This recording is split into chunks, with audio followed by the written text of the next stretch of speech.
For anyone trying to put on some risk, this is the kind of payrolls report I imagine that's okay, that's welcomed. We think so. I think it's a continuation of what we've been seeing since August, where the data has really been pretty solid, I think supporting a rally all else equal outside of taxes. And this is another example of positive real growth where inflation remains tepid. Lisanne, for a lot of people, they'll look at this payrolls report and they'll say, where's the wage growth still? It's just not accelerating in the way we thought it would. Do you look at this a different way? I do. Average hourly earnings is the most common proxy for wage growth that we look at. The problem is that it's an average. It's a simple average.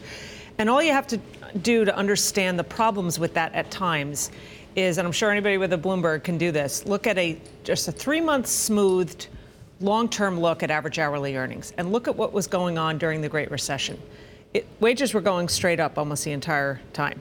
We know that that was not the case, but what was happening is the vast majority of people that were losing their jobs during that era of 7, 8, 900,000 payroll jobs being lost a month were at the lower end of the wage spectrum. So when you take a bunch of lower numbers out of an average, it biases up the numbers. I think the opposite has been in place really for much of this expansion, where we've got retiring baby boomers, naturally by virtue of age and where they are in their work span. They're on the upper end of the wage spectrum. Yeah.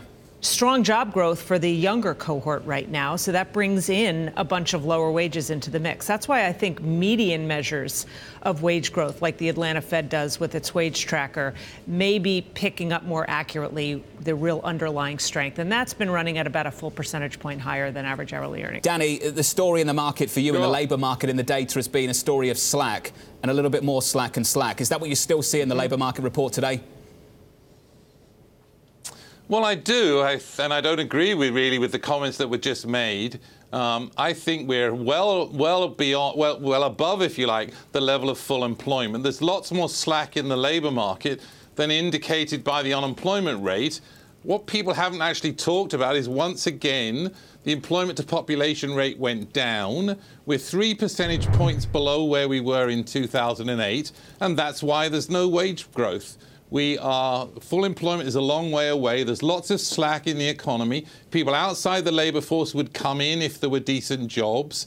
And there's lots of underemployment. So the mistake is to think that we're anywhere near to full employment. I fully expected not to see substantial wage growth. And EPOP, we call it, actually fell again. So that's why there's no wage growth.